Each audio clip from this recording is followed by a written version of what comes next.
പ്രിയ സജ്ജനങ്ങളെ, സദനമസ്കാരം. ഏകാത്മതാ സ്തോത്ര പഠനത്തിൽ നമുക്കിന്ന് ചിന്തിക്കേണ്ടത് മഹാരാജ ഹരിശ്ചന്ദ്രനെ കുറിച്ചാണ്. ശ്രീരാമോ ഭരതകൃഷ്ണോ ഭീഷ്മോ ധർമ്മസ്തദാർജുന മാർക്കണ്ഡേയോ ഹരിശ്ചന്ദ്ര. ഹരിശ്ചന്ദ്രൻ എന്ന വാക്ക് കേൾക്കുമ്പോൾ നമുക്ക് സത്യത്തിൻ്റെ പ്രതീകമായിട്ട് നാം ഉപയോഗിക്കുന്ന ഒരു വാക്കാണ് ഹരിശ്ചന്ദ്രൻ. നീ ആരാണ് ഹരിശ്ചന്ദ്രനോ എന്നൊക്കെ ചോദിക്കുന്നത് സാമാന്യ ലോകത്ത് ഉള്ളതാണ്. ഹരിശ്ചന്ദ്ര മഹാരാജാവിൻ്റെ കഥ. അദ്ദേഹം ഉഗ്രപ്രതാപശാലിയായ ത്രിശങ്കുവിൻ്റെ പുത്രനായിരുന്നു. സത്യവ്രതൻ എന്നുകൂടി ഈ ത്രിശങ്കുവിന് പേരുണ്ടായിരുന്നു. അച്ഛന് യോജിച്ച പുത്രനായിട്ട് ഹരിശ്ചന്ദ്രനും സത്യത്തെ ഉപാസിച്ച് ലോകം ഭരിച്ചു. എന്നാൽ പുത്രനില്ലാത്ത അദ്ദേഹം ദുഃഖിതനായി. മക്കളില്ല. നാരദ മഹർഷി പറഞ്ഞതനുസരിച്ച് അദ്ദേഹം വരുണദേവനെ ഉപാസിച്ച് പുത്രനു വേണ്ടി യാചിച്ചു. ഒപ്പം അദ്ദേഹം ഒരു വാഗ്ദാനവും നൽകി. തനിക്ക് പുത്രനെ നൽകിയാൽ ജനിച്ചാലുടനെ വരുണന് ബലിയായി അർപ്പിച്ചു കൊള്ളാമെന്ന വിചിത്രമായൊരു വാഗ്ദാനവും. മക്കളില്ല, എന്നാൽ എനിക്കൊരു മകനെ നൽകിയാൽ ആ മകനെ അപ്പോൾ തന്നെ അങ്ങേക്ക് ബലി നൽകാം. പിന്നെ എന്തിനാണ് മകൻ എന്നൊരു ചിന്ത. ഇതാണ് വിചിത്രമായ ഒരു വാഗ്ദാനം രാജാവ് നടത്തി എന്ന് പറയുന്നത്. എന്നാൽ ഇത് പ്രകാരം കുട്ടി ജനിച്ചു. ജനിച്ച ഉടനെ ബലി നൽകുവാൻ വരുണൻ ആവശ്യപ്പെട്ടു. അപ്പോൾ പറഞ്ഞു, അവൻ എൻ്റെ ഭാര്യയുടെ പുല തീർന്നിട്ട് ശുദ്ധമാവട്ടെ. അത് കഴിഞ്ഞപ്പോൾ പറഞ്ഞു, മകന് പല്ല് വരട്ടെ. പല്ല് വന്നപ്പോൾ പറഞ്ഞു, അവൻ്റെ കീരിപ്പല്ല് പൊഴിയട്ടെ. അത് പൊഴിഞ്ഞപ്പോൾ പറഞ്ഞു, വീണ്ടും ശാശ്വതമായ പല്ല് വരട്ടെ. അത് കഴിഞ്ഞപ്പോൾ പറഞ്ഞു, ഉപനയനം കഴിയട്ടെ. ഇങ്ങനെ ഓരോ കാര്യങ്ങൾ പറഞ്ഞ് ചക്രവർത്തി പുത്രനോടുള്ള സ്നേഹം കൊണ്ട് ബലി ഒഴിവാക്കി. പിന്നീട് നിവൃത്തിയില്ലാതെ വന്നപ്പോൾ മകനെ ബലി കൊടുക്കുവാൻ അദ്ദേഹം തയ്യാറായി. എന്നാൽ ഇതറിഞ്ഞ മകൻ ഒളിവിൽ പോയി.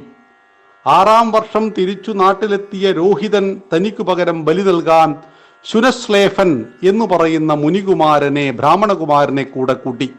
രോഹിതൻ എന്നാണ് ഹരിശ്ചന്ദ്ര മഹാരാജാവിൻ്റെ പേര്, മകന്റെ പേര്. അദ്ദേഹം ഈ രോഹിതൻ തനിക്ക് പകരം ബലി നൽകുവാൻ ഇവൻ എന്ന രീതിയിൽ ഒരു ദരിദ്ര ബ്രാഹ്മണന്റെ മകനെ വിലക്ക് വാങ്ങിക്കൊണ്ടുവന്നു.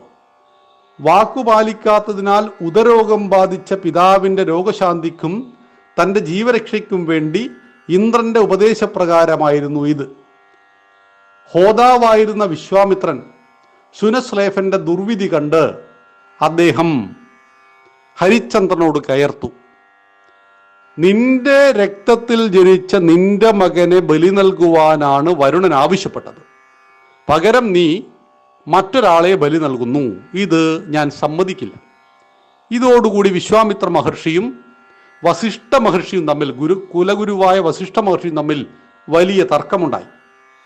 ഈ തർക്കത്തിലൊടുവിൽ ഈ നിസ്സഹായനായ ബ്രാഹ്മണകുമാരനെ ബലി നൽകില്ല, പകരം നിന്റെ മകനെ തന്നെ ബലി നൽകണം എന്ന് വിശ്വാമിത്രൻ ഉറപ്പിച്ചു പറഞ്ഞുകൊണ്ട് അവിടുന്ന് പോയി. കുറച്ച് ദിവസങ്ങൾക്ക് ശേഷം വേട്ടയ്ക്ക് കാട്ടിലേക്ക് പോയ ഹരിശ്ചന്ദ്രൻ വിശ്വാമിത്രന്റെ തപോവനത്തിൽ വേട്ടമൃഗത്തെ പിന്തുടർന്നെത്തി. അവിടെ വച്ച് അദ്ദേഹം രാജാവ് തന്നെ അപമാനിച്ചു എന്ന് കയർത്തുകൊണ്ട് വിശ്വാമിത്രൻ അദ്ദേഹത്തെ ശപിക്കാനൊരുങ്ങുമ്പോൾ രാജാവ് അദ്ദേഹത്തോട് നിരുപാധികം മാപ്പ് പറഞ്ഞു. ഈ സമയത്ത് രാജാവിനോട് പറയുന്നു, ഞാൻ ചോദിക്കുന്നതെന്തും അങ്ങെനിക്ക് നൽകിയിരിക്കണമെന്ന്. രാജാവ് സമ്മതിക്കുകയും രാജ്യവും സർവപ്രതാപങ്ങളും എനിക്ക് നൽകണമെന്നും മാത്രമല്ല, നീ ജോലി ചെയ്ത് രാജ്യത്തിൻ്റെ സമ്പത്തിൻ്റെ 10-1 എനിക്ക് നൽകണമെന്നും പറയുന്നു. അപ്പോൾ കുറച്ച് സമയം ആവശ്യപ്പെടുകയാണ്. ഞാൻ ഒരാഴ്ച കൊണ്ട് അങ്ങേക്ക് ആ സമ്പത്ത് നൽകാം. അങ്ങനെ രാജാവ് തൻ്റെ ഭാര്യയെയും മകനെയും കൂട്ടിയിട്ട് പുറത്തു പോകുന്നു. മകനെ ജോലിക്ക് വേണ്ടി വിടുകയും മകനെയും അമ്മയെയും ദാസ്യവേലയ്ക്ക് വേണ്ടി ഒരു വീട്ടിലാക്കുകയും ഇദ്ദേഹം സ്വയം ചണ്ടാളനായി, അതായത് ശ്മശാനം കാവൽക്കാരനായി ശവം ദഹിപ്പിക്കുന്ന പണിയെടുക്കുന്നു. ആ പണിയിൽ നിന്നും അദ്ദേഹത്തിന് കിട്ടിയ പൈസയുമായിട്ട് അദ്ദേഹം വിശ്വാമിത്ര മഹർഷിക്ക് കൊടുക്കുവാൻ പോകുന്നു. പക്ഷേ ആ പൈസ അദ്ദേഹം ആവശ്യപ്പെട്ട അത്രയും പണം ഉണ്ടായിരുന്നില്ല, ആ ധനം ഉണ്ടായിരുന്നില്ല. വിശ്വാമിത്രൻ മടക്കുകയാണ് ചെയ്യുന്നത്. ഇങ്ങനെ ദാസ്യവേല ചെയ്തുകൊണ്ട് ഒരു ജന്മിയുടെ വീട്ടിൽ നിൽക്കുകയായിരുന്ന ഹരിശ്ചന്ദ്ര മഹാരാജാവിൻ്റെ ഭാര്യ വളരെയേറെ സങ്കടപ്പെട്ടുകൊണ്ട് തൻ്റെ മകനെ കാലിയെ മേയ്ക്കുവാൻ അയക്കുന്നു. കാലിയെ മേയ്ക്കുന്നതിനിടയിൽ ഒരു പാമ്പ് വന്ന് കടിച്ചിട്ട് കുട്ടി മരിക്കുകയാണ്. ആ കുട്ടിയുടെ മൃതശരീരവുമായിട്ട് അവൾ രാത്രിയിൽ ശ്മശാനത്തിലേക്ക് വരുന്നു. അപ്പോഴേക്കും രാജാവിൻ്റെ കോലം കെട്ടുപോയിട്ടുണ്ട്, രാജ്ഞിയുടെ കോലവും വല്ലാതെ മാറിപ്പോയിട്ടുണ്ട്. ഈ സമയത്ത് ഈ ശ്മശാനത്തിൽ ദഹിപ്പിക്കണമെങ്കിൽ പണം ആവശ്യമുണ്ട് എന്ന് ഹരിശ്ചന്ദ്രൻ ആവശ്യപ്പെടുകയാണ്.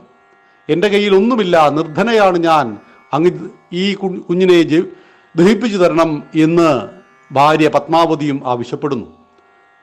ഒരു രക്ഷയുമില്ലാതെ അവർ തമ്മിൽ തർക്കിച്ചുകൊണ്ടിരിക്കെ ഇടിമിന്നലിൻ്റെ വെളിച്ചത്തിൽ അത് തൻ്റെ ഭാര്യയാണെന്ന് ഹരിശ്ചന്ദ്രൻ തിരിച്ചറിയുകയും ഭാര്യയും ഭർത്താവും കെട്ടിപ്പിടിച്ച് കരഞ്ഞുകൊണ്ട് മകൻ്റെ മൃതശരീരവും അവിടെ വെക്കുന്നു. ഈ സമയത്താണ് വിശ്വാമിത്ര മഹർഷിയും ദേവഗണങ്ങളുമെല്ലാം പ്രത്യക്ഷപ്പെട്ടു. ഹരിശ്ചന്ദ്ര മഹാരാജാവിൻ്റെ സത്യത്തോടുള്ള പ്രതിബദ്ധത കണ്ടിട്ട് ചണ്ടാളനായിട്ട് ജോലി ചെയ്യുവാൻ യാതൊരു മടിയുമില്ല. തൻ്റെ മകനാണെന്നറിഞ്ഞിട്ട് പോലും ആ ശ്മശാനത്തിൽ ദഹിപ്പിക്കുവാൻ ആവശ്യമായ പണം നൽകണമെന്ന നിർബന്ധനയെ അദ്ദേഹം പാലിച്ചു.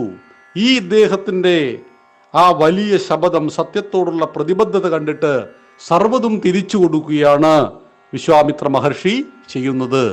അങ്ങനെ എക്കാലത്തും സത്യത്തിൻ്റെയും ധർമ്മത്തിൻ്റെയും പ്രതീകമായിട്ട് ഭാരതം വാഴ്ത്തിക്കൊണ്ടിരിക്കുന്ന രാജാവാണ് മഹാരാജ ഹരിശ്ചന്ദ്രൻ. നന്ദി, നമസ്കാരം. വന്ദേ മാതരം.